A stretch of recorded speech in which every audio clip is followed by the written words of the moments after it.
Hello, नमस्कार. As the title says, दहावी नंतर काय असं व्हिडिओचं टायटल टाकलं आहे. That's a crucial question for almost everyone, even students end all the parents जिनके बच्चे 10वीं में हैं, ऐसे सभी पेरेंट्स, और 10वीं में जो स्टूडेंट्स हैं ऐसे सभी स्टूडेंट्स. ये एक अहम डिसिजन है की 10वी नंतर काय करायचं. आणि 10वी नंतर काय करायचं म्हणजे ओव्हरऑल खूप समोर जाऊन आउटलाईन डिझाईन करायची. तर मग आपण करिअर कशात करणार आहोत, किंवा करिअरच्या मग एक स्टेप मागे आलो तर आपण एज्युकेशन नक्की कोणतं घेणार आहोत. आणि 10वी हा एक महत्त्वाचा माइलस्टोन मानला तो आपल्याकडे, की 10th नंतर ॲटलिस्ट 3 वाटा फुटतील मेनली. नॉर्मली 11वीची ॲडमिशन आपण घेऊ तर आपल्याला स्पेसिफाय करायला लागणार. 10वीपर्यंत सब्जेक्टचं सिलेक्शन आपल्याजवळ नव्हतंच फारसं. हे बोर्ड डिसाईड करतं. तुमचं स्टेट बोर्ड होतं का, की CBSE होतं, विचेवर इट वॉज, ICSE होतं, तर तेच डिसाईड करतात कोणते सब्जेक्ट आहेत. 11वीत हा प्रॉब्लेम पहिल्यांदा येतो, म्हणजे 10वी नंतर, की आपण नक्की कोणतं स्ट्रीम सिलेक्ट करतो आहे. 3 स्ट्रीम मेनली, एक तर आर्ट्स, नाही तर कॉमर्स, नाही तर सायन्स. याच्या व्यतिरिक्त एक चौथा ऑप्शन असू शकतो. काही लोक पॉलिटेक्निकला जाऊ शकतात, म्हणजे डिप्लोमा इंजिनिअरिंग, किंवा काही लोक इव्हन ITIलाही जाऊ शकतात. सो 10वी नंतर काय हा एक मेजर क्वेश्चन आहे. आणि त्याच्यामुळे हे डिसिजन आत्ता घेणं हे तेवढंच महत्त्वाचं आहे. कारण याच्यावर पुढचे तुमचे कमीत कमी 5 वर्ष, कदाचित 6 वर्ष, कदाचित 8 वर्ष, आणि कदाचित 9.5 वर्ष डिपेंड करतं. 5 वर्ष मी असं म्हणतो आहे की 11th-12th प्लस 3 वर्षाची डिग्री. 6 वर्ष मी म्हणतो आहे कारण 11th-12th प्लस 4 वर्षाची डिग्री. 8 वर्ष मी म्हणतो आहे कारण 11th-12th प्लस 4 वर्षाची डिग्री प्लस 2 वर्षाचं PG. आणि मग 8पेक्षाही वरती मी 9.5 वाढवले, कारण medical for example, so that may consume 1.5 year more as compare to even engineering degrees. तो ये इतना अहम डिसीजन अगर समझे तो 15-20 साल पहले ये इतना क्रूशल माना नहीं जाता था कि 10वी नंतर काय करायचं आहे. तर career guidance, career counselling, aptitude test, एवढे सगळे प्रकार तेव्हा फारसे प्रचलित नव्हते. फारच मोठ्या शहरांमध्ये, म्हणजे Tier 1 सिटीजमध्ये कदाचित असतील, एका विशिष्ट सोसायटीच्या स्टॅटाकरता मर्यादित असतील, पण सगळीकडे कॉमन नव्हते. तेव्हा सरधोपट नियम लावला जायचा. 80% वरती मिळाले का 10वीला, 80% अँड अबव, मग सायन्स घ्या. 60 to 80% असेल तर कॉमर्स घ्या. 60च्या खाली मिळाले तर विचारू नका, नॅचरली आर्ट्स घ्या. आता मला असं वाटतं की तो जमाना गेला आहे, आणि we have to be more cautiously and consciously taking the decision what exactly we wish to do, or what exactly our child should do from his 11th onwards. हे डिसिजन घेताना की आपण 11वीत काय करणार आहोत नक्की, किंवा पुढे एज्युकेशन काय करणार आहोत, हे करताना 2 किंवा 3 इन्फ्लुएन्सिंग फॅक्टर जे आहेत, जे अनावश्यक इन्फ्लुएन्सिंग आहेत असं मला वाटतं. त्यातला एक पेरेंट्स, दुसरा सिबलिंग्स, आणि तिसरा फ्रेंड्स. बऱ्याच वेळेला असं होतं की 11वीत पोरांनी किंवा मुलींनी काय करायचं आपल्या, हे पेरेंट्स डिसाईड करतात. कंसात तुला काय समजतं आहे, आम्ही सांगितलं की पूर्व दिशा. मला असं वाटतं की हे चुकीचं आहे. आजकाल पोरांना इंटरनेट किंवा याच्यामुळे त्यांचं नॉलेज एक्सपोजर इतकं वाढलेलं आहे की त्यांना बऱ्याच गोष्टी माहीत असतात, आणि त्यांना बऱ्याच गोष्टी या माहीत असतात ज्या त्यांच्या पेरेंट्सला माहीत नसतात. त्याच्यामुळे आईवडिलांनी त्यांना काय वाटतं ते पोरांवर थोपवणं, म्हणजे जबरदस्तीने लादणं, हे डेफिनेटली चूक आहे. पेरेंट्सच्या बाबतीतले या कॉमन मिस्टेक आहेत की मी केलं तेच तू कर. कंसात मी डॉक्टर झालो म्हणजे तू डॉक्टर हो, MBBS नाही होता आलं तर BAMS हो, तेही नाही जमलं तर BHMS हो, काहीतरी करू, डॉक्टर हो. मी डॉक्टर आहे म्हणजे तू डॉक्टर, मी टीचर आहे म्हणजे तू BEd किंवा DEd म्हणजे तू पण टीचर. ही एक चुकीची धारणा आहे असं मला वाटतं. दुसरी गोष्ट ही आहे की मी जे नाही करू शकलो माझ्या एज्युकेशनच्या वयामध्ये, मी जे नाही करू शकलो ते तू कर. या दोन्ही धारणा चुकीच्या आहेत. मला असं वाटतं की पेरेंट्सनी थोडासा फ्री हँड पोरांना द्यायला पाहिजे. हां, पेरेंट्सचा एक्सपिरियन्स आणि त्यांचं नॉलेज स्पिअर मोठं असू शकतं, तर त्यांना जे जे वाटतं ते मुलांना सांगायला पाहिजे, आणि अल्टिमेटली मुलांनाही बोलू द्यायला पाहिजे की त्यांना काय करायचं आहे काय नाही. आणि त्या डिस्कशननंतर किंवा एक्सपर्टशी बोलल्यानंतर हे डिसिजन घेतलं गेलं तर ते जास्त कॉन्शियस आणि चांगलं डिसिजन होईल असं मला वाटतं. सो पेरेंटल इन्फ्लुएंस जो है कि किसी ने तो भी कह दिया, इसलिए उसके बच्चे ने कोई तो भी एक स्ट्रीम सेलेक्ट कर लिया और 11वीं का एडमिशन ले लिया, हे मेरे हिसाब से गलत आहे. दुसरा इन्फ्लुएन्स जो आहे चुकीचा तो सिबलिंगचा असतो. म्हणजे आपल्या घरचे सगळे आपले भावंडच आहेत. चुलत भाऊ किंवा बहीण, मावस भाऊ किंवा बहीण, मामे भाऊ किंवा बहीण, घरचे सगळे दादा दीदी आणि असे जे लोक आहेत. मग ते माझ्या दादानी इंजिनिअरिंग केलं म्हणून मी इंजिनिअरिंग करतो, किंवा माझ्या दादानी काय मेडिकलला गेला म्हणून मी पण आता मेडिकलला जाते. तर सिबलिंग्स इन्फ्लुएन्स, कारण काय होतं आता मोठ्या फॅमिलीजमध्ये म्हणजे कोणाला 2 मावश्या आहेत किंवा 1 आत्या आहे, 2 काका आहे, 2 मामा आहे, त्यांचे पोरं गोळा करा ते 10-11 होतात. ते 10-11 पैकी कोणीतरी आपला रोल मॉडेल असतो सो कॉल्ड, किंवा त्याचा आपल्यावर इन्फ्लुएन्स जास्त असतो. त्यांनी जे केलं तेच आपण करायला पाहिजे. ही मला असं वाटतं की दुसरी मिस्टेक आहे की बस सिबलिंग का इन्फ्लुएन्स जो आहे वो अवॉइड करो. काय केलं होतं ना की कोणीतरी आपल्यापैकी नेव्हीमध्ये आहे किंवा एअरफोर्सला आहे किंवा युनिफॉर्म जॉब कोणताही, तर ते युनिफॉर्म जॉबचं एका विशिष्ट वयापर्यंतचं अट्रॅक्शन हे फॅटल अट्रॅक्शन आहे.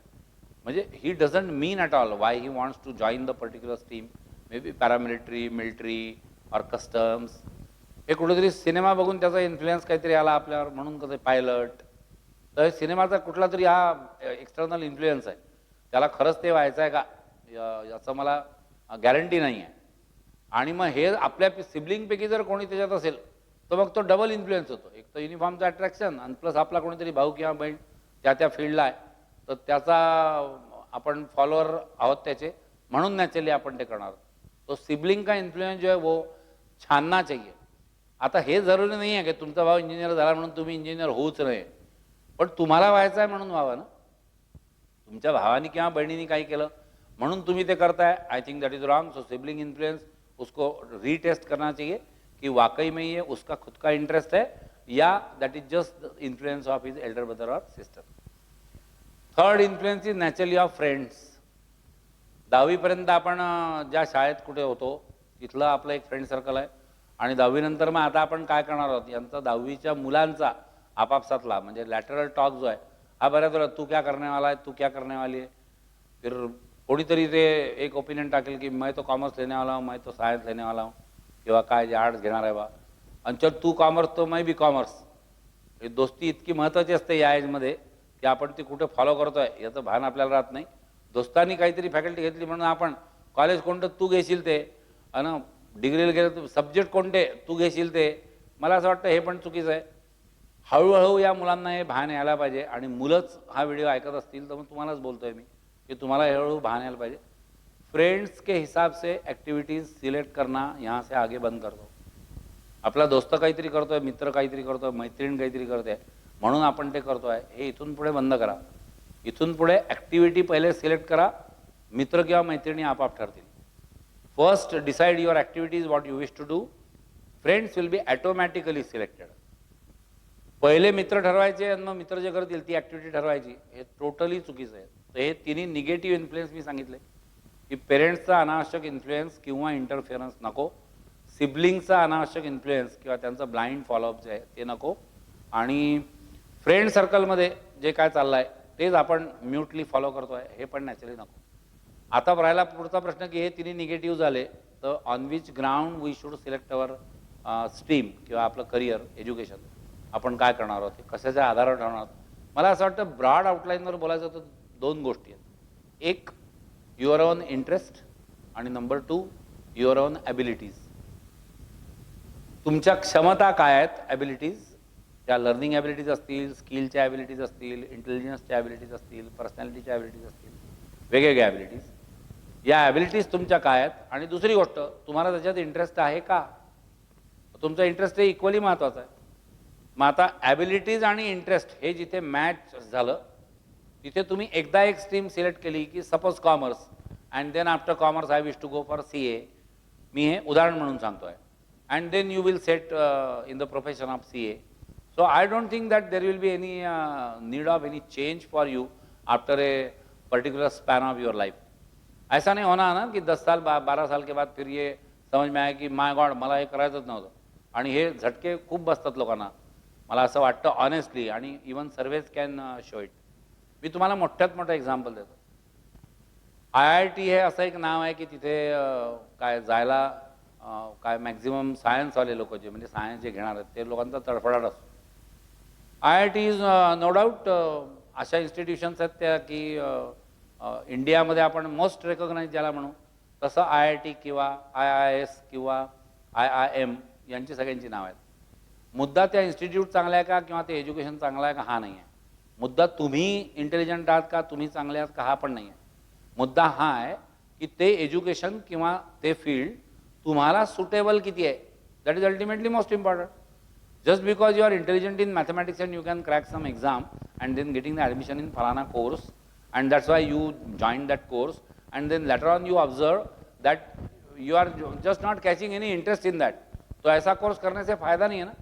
क्या होगा फिर 4 साल वो कोर्स करेंगे, फिर वहाँ से बाहर निकलेंगे, कहीं जॉब में जाएंगे, फिर कभी ना कभी मन में आएगा यार ये तो मेरे को करना ही नहीं था, I didn't want to do it.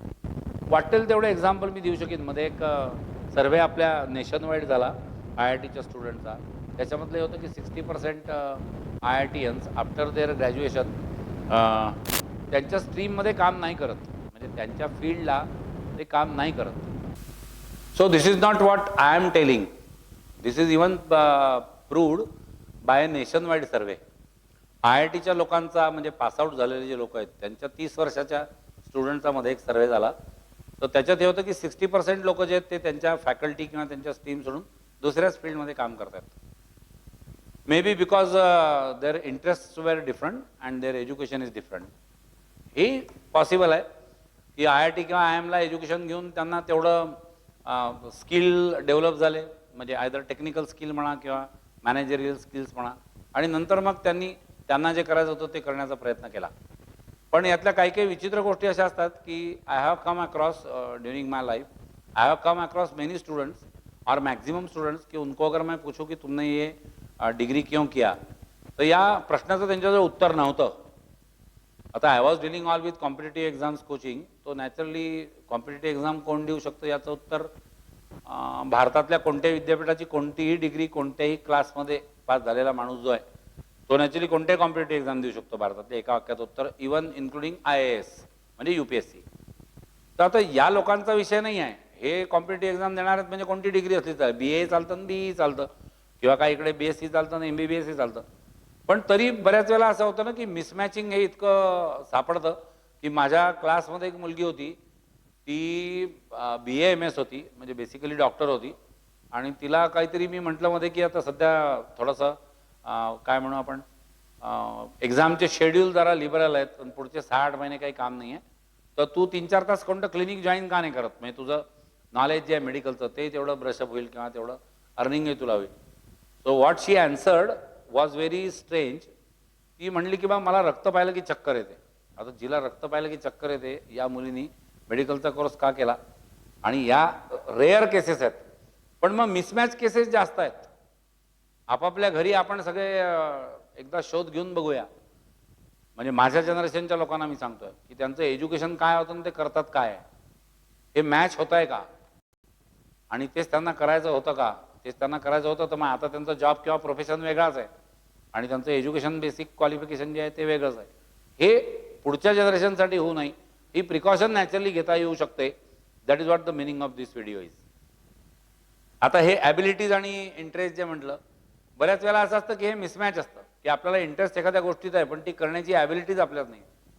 Standard example सांगायचं तुम्हाला त्याचं, सगळे आर्ट्सवाले म्हणजे परफॉर्मिंग आर्ट्सवाले म्हणतोय, म्हणजे मला सिंगिंगमध्ये इंटरेस्ट आहे, मला डान्समध्ये इंटरेस्ट आहे, मला ॲक्टिंगमध्ये इंटरेस्ट आहे. प्रश्न तो नाही आहे की तुला इंटरेस्ट कशात आहे, प्रश्न आहे की तुझ्या ॲबिलिटीज त्याच्यात आहेत का, त्या लेवलमध्ये तू तितका जाऊ शकणार आहे. गेम्स खेळण्यात 10वीच्या पोरांपैकी कोणाला इंटरेस्ट नसतो आहे ना. अख्ख्या गल्लीत 24/7 आता सुट्ट्या लागल्या, क्रिकेट चालू असेल. याचा अर्थ यातला प्रत्येक माणूस क्रिकेटमध्ये करियर करू शकणार आहे का. So games end sports is second field कि इंटरेस्ट तो सबको है मगर एबिलिटी है क्या, है ना. ये समझने की बहुत जरूरी. और अगर ये समझना है तो मुझे लगता है कि इंटेलिजन्स सो कॉल्ड आपण जे म्हणतो ॲबिलिटी मधलं पहिलं, त्याच्यामध्ये मला असं वाटतं की बा इंटेलिजन्स म्हणजे आपल्याकडे नॉर्मल ॲझम्पशन आहे की ज्याचं मॅथमॅटिक्स चांगला आहे तो इंटेलिजंट आहे आणि ज्याला गणित समजत नाही तो बुद्ध आहे.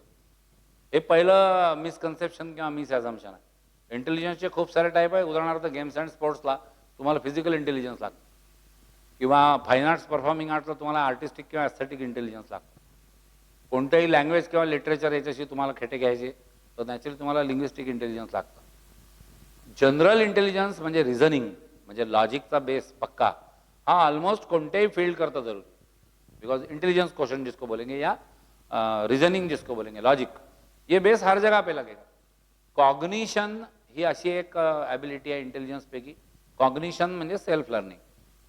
Not every time you will get a teacher and coach and guide or mentor somewhere to help you and explain you everything. आणि तसंही 10वी नंतर काय होतं, हळूहळू टीचर्सचे रोल कमी होत जाणार. 10वी पर्यंत सगळं क्लासमध्ये डिक्टेशन चालतं. 11वीमध्ये आता 11वी-12वीचे लोक किती फास्ट जातील सिलेबस कंप्लीट करताना हे तुम्हाला 11वी जॉईन केल्यानंतर कळेल. आणि they won't bother about every time whether you are getting it or not. That is your duty whether you are understanding it or not and get it confirm. तो self learning की बात कभी ना कभी आएगी. इंजिनिअरिंगमध्ये आल्यानंतर ट्युशन लावल्या असे किती लोक असतील जे नापास झाले ते ट्युशन लावतील पुढच्या वर्षी. आधी कोणी ट्युशन लावत नाही. इंजिनिअरिंग काय मेडिकल काय, मग तिथे सेल्फ लर्निंगच होणार ना. तो सेल्फ लर्निंग ही ऐसा ॲबिलिटी आहे, स्वतःची स्वतः आपण काही गोष्ट समजून घेऊ शकतो का, शिकू शकतो का, किंवा सेल्फ लर्निंग आपण करू शकतो का, ही अशी ॲबिलिटी आहे की जी ऑलमोस्ट ऑल प्रत्येक फील्डमध्ये तुम्हाला सपोर्टिव्ह आहे किंवा ॲक्सेलरेटिंग आहे. ती तुमची स्पीड किंवा तुमचं करिअरचा ग्राफ प्रचंड उंचीवर नेऊ शकते. फिगरल मेमरी हा इंटेलिजन्सचा असाच एक टाईप आहे की काही काही लोकांची फोटोग्राफिक मेमरी म्हणतो आपण किंवा फिगरल मेमरी, की एक बार उन्होंने कोई चीज को देख लिया तर ते तसंच्या तसं त्यांना पूर्ण डिटेल सहित आठवतं. मला असं वाटतं हा पण ॲबिलिटीचा एक महत्त्वाचा पार्ट आहे. जसं काही काही लोकांना आहे ना 3Dचं व्हिजन नसतं, डायरेक्शनचा सेन्स जसा काही लोकांना कमी असतो आणि त्यांना पत्ता विचारत हे सांगतात की असे सरळ जा आणि असे उजवीकडे वळा. आता हे असं उजवीकडे वळलो की डावीकडे वळलो, पण त्याच्या ते डोक्यातच म्हणजे त्या इंटेलिजन्सच्या बाबतीत त्याचं काय ब्रेनमधला तो बाय डिफॉल्ट म्हणूया फॉल्ट आहे. असं तसं 3D विजन काही लोकांना नसतं. जो चांगलं पेंटिंग करतोय किंवा स्केचिंग करतोय त्याला 3Dचं विजन आपोआप असतं. डिझायनिंगमध्ये कोणत्याही 3Dचं विजन लागतं. मग ते डिझायनिंग म्हणजे आता पुन्हा तुमच्या डोक्यात पुन्हा काय इंजिनिअरिंगच येईल तर ह्या तुमचा फॉल्ट आहे. कारण डिझायनिंग हा कॉमन वर्ड आहे, that is common terminology in education. आणि डिझायनिंगमध्ये स्ट्रक्चरल डिझायनिंग येतं म्हणजे सिव्हिल इंजिनिअरिंग, डिझायनिंगमध्ये मशीन डिझायनिंग येतं म्हणजे मेकॅनिकल इंजिनिअरिंग, डिझायनिंगमध्ये सॉफ्टवेअर डिझायनिंग येतं म्हणजे कम्प्युटर इंजिनिअरिंग, डिझाईनमध्ये सर्किट डिझायनिंग येतं म्हणजे इलेक्ट्रिकल इंजिनिअरिंग, डिझायनिंगमध्ये फॅशन डिझायनिंग येतं किंवा ज्वेलरी डिझायनिंग येतं म्हणजे चक्क आर्ट्स. या कोणत्याही डिझाईनला तुम्हाला 3Dची विजन आहे की नाही, 3 डायमेन्शनमध्ये तुम्हाला गोष्टी इमॅजिन करता येतात की नाही हे महत्त्वाचं आहे. And that is one of the most important parameters of your abilities. Numerical intelligence जे मी मगाशी म्हटलं की नॉर्मली गणित चांगला आहे म्हणजे तो हुशार आहे मुलगा किंवा ती मुलगी हुशार आहे असं आपण मानतो. So numerical intelligence is obviously yes that is one of the important abilities out of intelligence. Social intelligence हा पण इंटेलिजन्सचा प्रकार आहे. आता तुम्ही इंट्रोवर्ट आहे की एक्स्ट्रोवर्ट आहे हा पार्ट वेगळा, हा पर्सनॅलिटीचा टाईप आहे. पण how better you understand human beings, जसं how better you understand the numbers, how better you understand the language, हे जसे लिंग्विस्टिक किंवा न्यूमरिकल इंटेलिजन्स आहे तसे how better you understand the human beings हा पण इंटेलिजन्सचा एक टाईप आहे. आणि कितीतरी फील्ड आहे ज्यांना understanding of human behaviour is very essentially required. That may be even true for medical science, that may be true for all the psychologists, that may be true for all the communicators, that may be true for all the politicians and many more fields may be there. तो ये सब intelligence के type आहे. आणि हे सगळे इंटेलिजन्सचे type म्हणजे आता physical intelligence, artistic intelligence, reasoning म्हणजे लॉजिकचा base, cognition म्हणजे सेल्फ लर्निंग आहे ना, किंवा फोटोग्राफिक मेमरी असणं किंवा न्यूमरिकल मेमरी चांगली असणं किंवा न्यूमरिकल ॲबिलिटी चांगली असणं, सोशल इंटेलिजन्स, लिंग्विस्टिक इंटेलिजन्स, या इंटेलिजन्सपैकी आपल्याजवळ नक्की कोणते आहेत हे जेव्हा आपल्याला कळेल तेव्हा आपल्याला कळेल की आपली ॲबिलिटी एक्झॅक्टली कोणत्या पायावर उभी आहे. ॲबिलिटीमध्ये जसं हे इंटेलिजन्सचे टाईप आहेत तसं ॲबिलिटीमध्ये अजून एक प्रकार येतो की तुमच्याजवळ स्किल कोणते आहेत. म्हणजे न्यूरोमोटर स्किल काही लोकांजवळ चांगले असतात, काही लोकांजवळ फिजिकल स्किल्स चांगले असतात, काही लोकांजवळ मशीन स्किल्स हे चांगले असतात. Irrespective of their education they can open up and repair and close any instrument or any machine for that matter. जरुरी नाही आहे की ते इंजिनियर झालेले लोक आहेत, त्यांचं टेक्निकल एज्युकेशन सुद्धा नसेल, पण मला असं वाटतं की त्यांचं ते टेक्निकल स्किल किंवा मशिनिस्टिक स्किल जे आहे हे चांगलं आहे. मग आता हा स्किल हा अजून नॅचरली दुसरा प्रकार आहे. आणि तिसरं जे आहे ते नॅचरली तुमच्या पर्सनॅलिटीचे टाईप आहे. आपलं एकेकाचं मगाशी मी म्हटलं तसं इंट्रोवर्ट आणि एक्स्ट्रोवर्ट. इंट्रोवर्ट असणं वाईट आहे आणि एक्स्ट्रोवर्ट असणं चांगलं आहे असातलं तर काही प्रकार नाही आहे.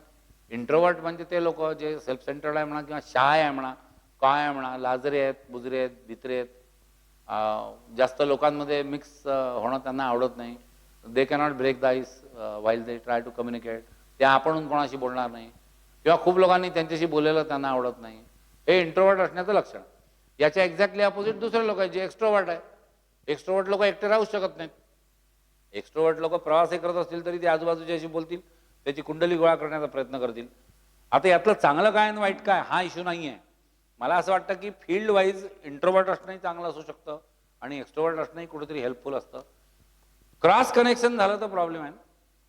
आता मार्केटिंगचे कोणतेही लोक किंवा पॉलिटिशियन्स कोणतेही लोक, हे जिथे मास कम्युनिकेशन करायचं आहे असं कोणतंही ठिकाण आहे ना, किंवा पब्लिकशी डिलिंग जिथे आहे असं कोणतंही field, even may be true for administration, even may be true many times for the managerial jobs, supervisory jobs, जिथे लोकांचा संबंध तुमचा येणार आहे ना, तिथे तुम्ही इंट्रोवर्ट आहात.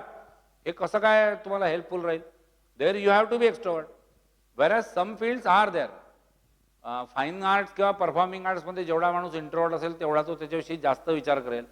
कोणी काय म्हणू, ऑथर किंवा एनी टाईप ऑफ रायटिंग, काय क्रिएटिव्ह रायटिंग किंवा technical writing, which ever type of writing, तो जर लिहिणारा आहे, तो जर काय म्युझिशियन आहे, म्हणजे म्युझिशियन म्हणण्यापेक्षा मला कंपोज करणारा असं म्हणायचं आहे, जो म्युझिक कंपोज करतोय तो, मला असं वाटतं, किंवा रिसर्चवाले सगळे लोक, हे इंट्रोवर्ट जेवढे असतील तेवढे चांगले. कारण जेवढे ते एकटे राहतील तेवढं त्यांची क्रिएटिव्हिटी ही जास्त चांगली फ्लरिश होईल.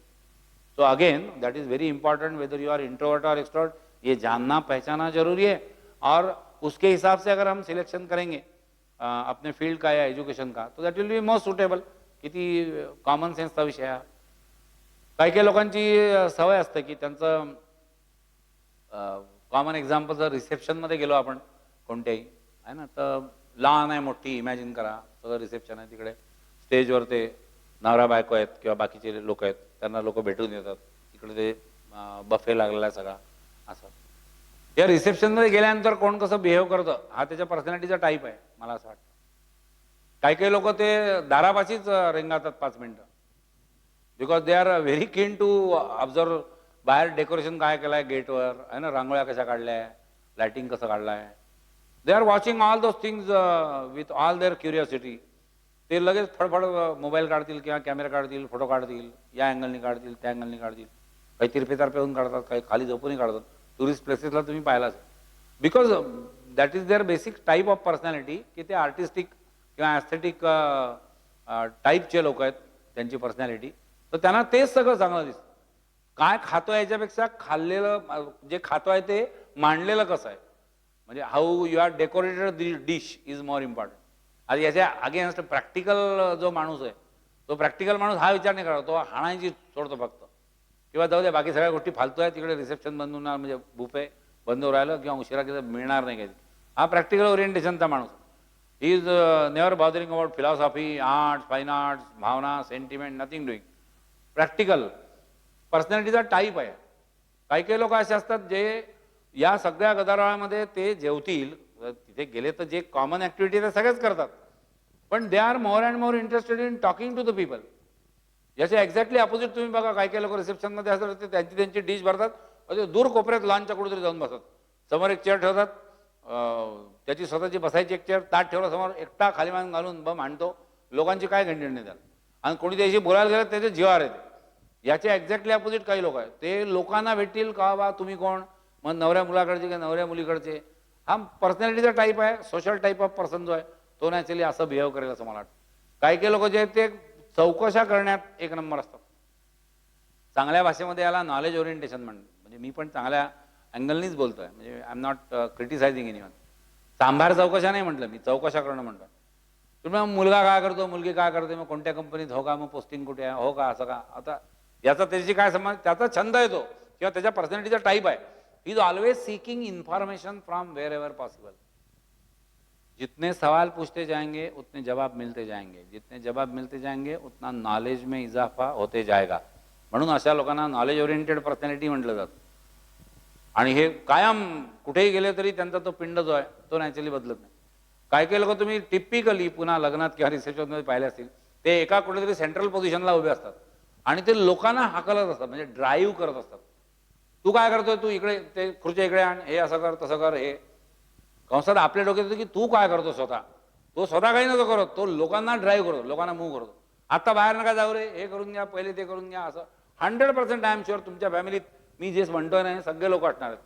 हे मला असं वाटतं की बा हे मला डॉमिनंट किंवा डॉमिनेटिंग नाही म्हणायचं, मला म्हणायचं पॉवर ओरिएंटेड पर्सनॅलिटीज आहे. आता तुम्ही इमॅजिन करा की डिफेन्समध्ये पॉवर ओरिएंटेशनचं काम असेल की नाही, पॅरामिलिटरी किंवा पोलीस फोर्सेसमध्ये पॉवर ओरिएंटेशनचं काम असेल की नाही, हायर ॲडमिनिस्ट्रेटिव्ह पोस्टला पॉवर ओरिएंटेशन महत्त्वाचं आहे की नाही.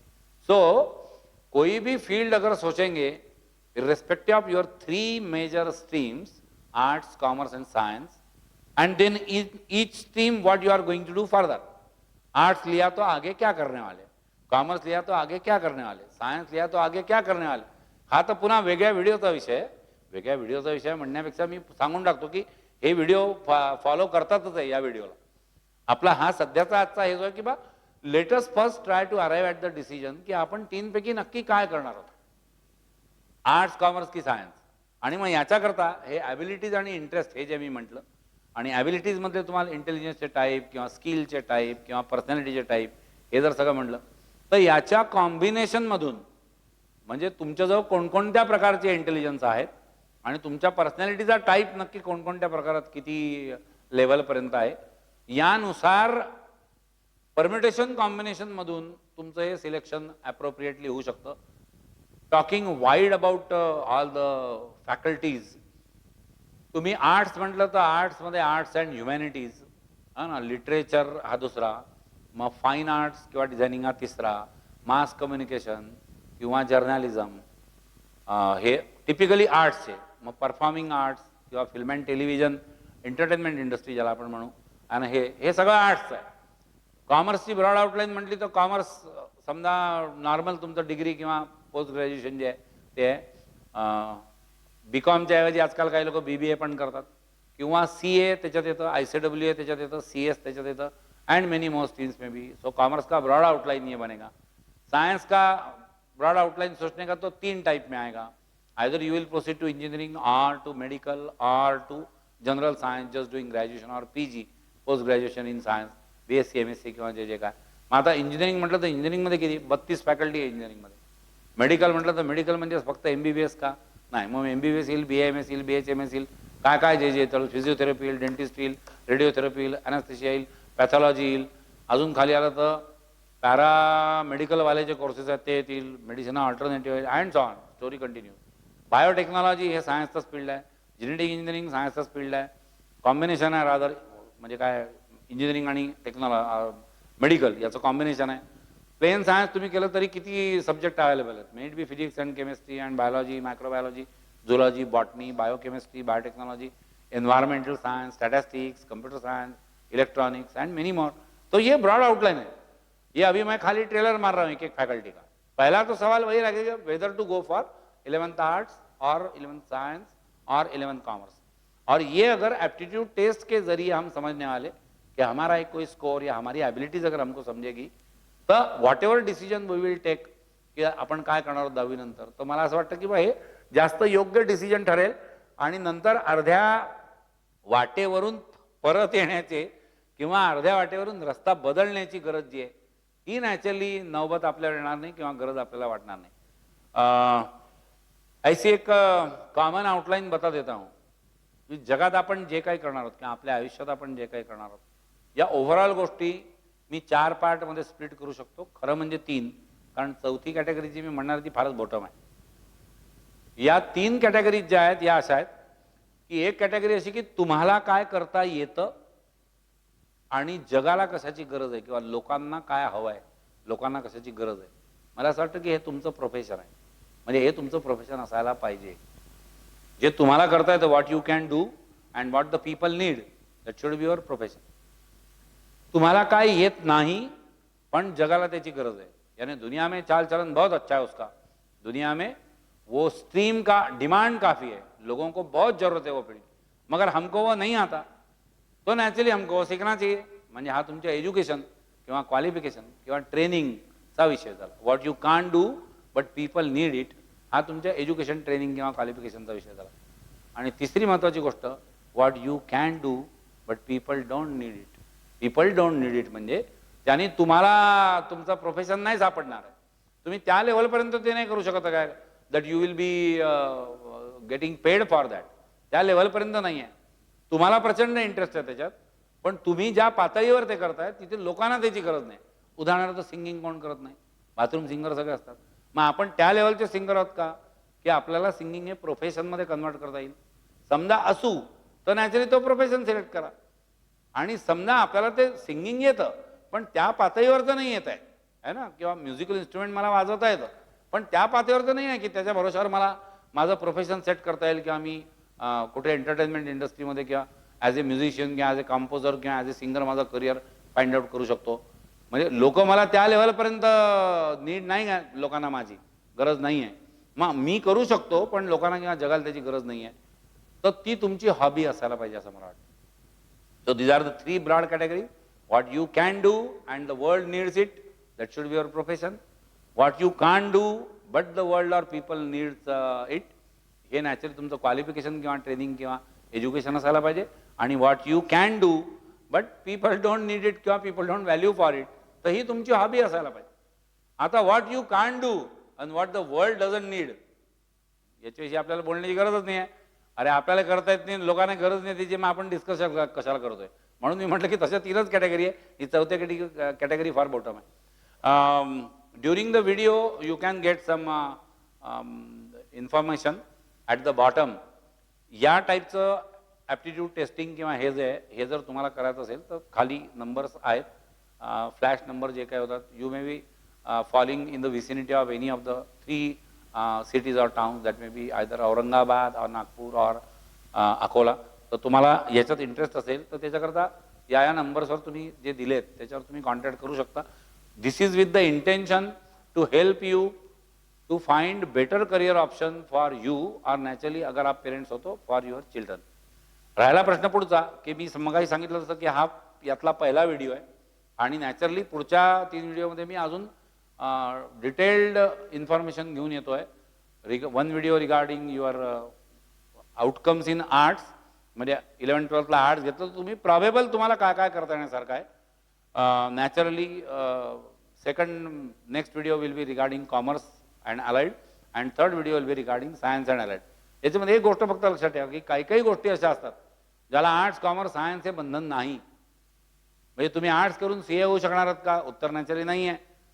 पण असं काही काही आहे की तुम्ही कोणतंही ग्रॅज्युएशन केलं तरी त्या लाईन्स तुमच्या ओपन राहणार आहेत.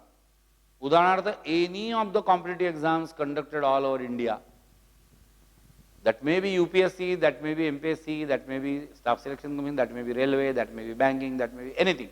तो कोई भी कॉम्पिटिटिव के लिए फॅकल्टी का बंधन नाही आहे. सेकंड, लॉ, तुमची डिग्री कोणती असली तरी तुम्ही लॉ करू शकणार आहात. तिसरं, MBA. आता काही लोकांना भोया उंचावला जाऊ शकतो की MBA, बरेच लोक सांगतात MBA कॉमर्सची फॅकल्टी आहे. Very sorry to say, that is not true. MBA मध्ये 18 स्पेशलायझेशन आहेत आणि ते मला फॅकल्टी वाईज सांगता येऊ शकतील की हे इंजिनिअरिंगला कोणते सुटेबल, सायन्स म्हणजे BScला कोणते सुटेबल, कॉमर्सवाल्यांना कोणते सुटेबल, बिलीव्ह मी आर्ट्सला कोणते सुटेबल आणि मेडिकल किंवा बायोसायन्सवाले जे लोक आहेत त्यांना कोणते सुटेबल. कारण MBA हे फायनान्समध्ये होतं, मार्केटिंगमध्ये होतं, ह्युमन रिसोर्स डेव्हलपमेंटमध्ये होतं, जिथे सायकोलॉजीचा रोल इम्पॉर्टंट असतो, इव्हेंट मॅनेजमेंट हाही त्याचा प्रकार आहे, जिथे काय परफॉर्मिंग किंवा फाईन आर्ट्सचं इम्पॉर्टन्स असू शकतं, लॉजिस्टिक्स किंवा ऑपरेशन आहे जिथे इंजिनिअरिंग किंवा सायन्सवाले चालू शकतात, हेल्थकेअर मॅनेजमेंटही आहे किंवा हॉस्पिटल मॅनेजमेंटही आहे, हॉस्पिटॅलिटी मैनेजमेंट पण आहे म्हणजे टूरिज्म है ना. तो MBA ये ऐसा सोचना कि ये कॉमर्स का फैकल्टी का सब्जेक्ट या एजुकेशन है, ये मेरे हिसाब से गलत है. So MBA law end competitive exams ऐसे कुछ फील्ड्स है जो इर्रेस्पेक्टिव ऑफ फैकल्टी एप्लीकेबल होते हैं. पहले आपको ये डिसाइड करना पड़ेगा कि what after 10th, and I hope that what I was talking up till now, that will give you some guideline to think about कि हमको exactly क्या करना है. If you need any help in this aspect, naturally you can contact on the given numbers so that we can help you in technical and authentic way. So thank you very much for listening to the video. See you in the next one. That's all.